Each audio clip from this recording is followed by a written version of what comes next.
What's up guys, ayan ay samahan nyo na naman ako dito sa bukid, dito sa ating panibagong araw, panibagong vlog na naman. Yan, at bali nga day off natin ngayong araw, kaya ayun ay magpupulot tayo ng mais. Yan, ito yung sako natin, kaya samahan nyo na naman ako guys. Let's go. Ayan na nga mga lods, at nakarating na tayo dito. Ayan, grabe, ang dami oh. Sayang lang nagkatumba yung mais.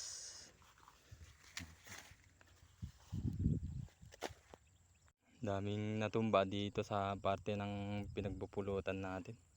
Yan guys, yung napulot natin yan. At meron pa sa sako. At ayun pa. Ipunin na pala natin yung mga napulot natin mga lods, at ipapakita ko na lang sa inyo mamaya. At ito naman yung mga binalatan natin mga lods. Ayan, ang dami. At ayun na nga, binibilad natin yung ating kinuha kanina para matuyo naman habang nagpupulot pa tayo. Ito na pala lahat yung mga napulot nating mais mga lod. Ayan. Grabe, ang dami nating napulot ngayong araw. Kaya binilad lang muna natin kasi basa-basa pa yung mais.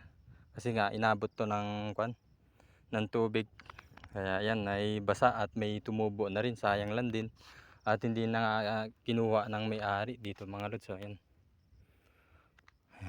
Hindi na nga inintindi ng may-ari dahil nga nabasa. Ayan, sayang lang din. Ayan. Ayan, at kailangan na naman natin ng umuwi kasi mainit-init na. Anong oras na kasi mga lods. At babalikan na lang natin mamayang hapon to. Kaya ayan, let's go muna. Uwi muna tayo. Ayan, at bumalik na nga tayo dito sa bukid na naman mga lods ngayong hapon. At para tignan din mamaya yung binilad nating mais na pinulot natin dun.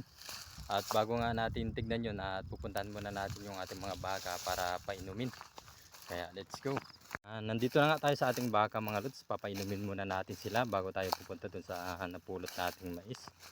Binilad lang naman natin yun. Yun nga ay tapos na natin na painom yung dalawang baka natin. Kaya itong isang baka naman natin yung papainumin natin. Ayan.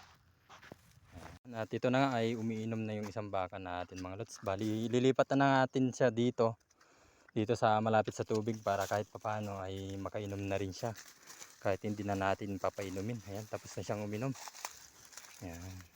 At pupuntahan na natin yung napulot nating mais mga lods. Bali isasako na natin kasi nga binilad natin. Kaya let's go. At nandito na nga tayo sa ating mais mga lods. Ayan. Natuyo naman siya mga lods. Maganda yung ginawa natin kasi nga binilad natin bago natin iuwi. Kukunin muna natin yung kalabaw ngayong hapon. Tas bukas ay dadala natin yung kariton. Ayan, at ipupunin na natin para mailagay na natin sa sako.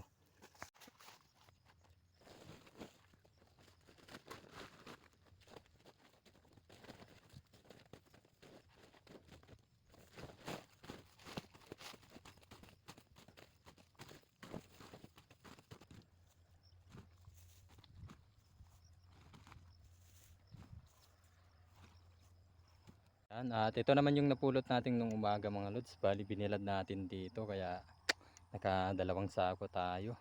At nung matapos na nga natin maisako yung napulot nating mais mga lods, ayan ay pupuntahan naman natin yung ating kalabaw para iuwi muna natin para maidala natin yung kariton dito para isakay natin yung nakuha nating mais, yung napulot natin. Ayan. Pagkarating nga natin dito sa ating kalabaw, ayan, at naliligo pa sila. Ayan, kasama yung maliit na kalabaw.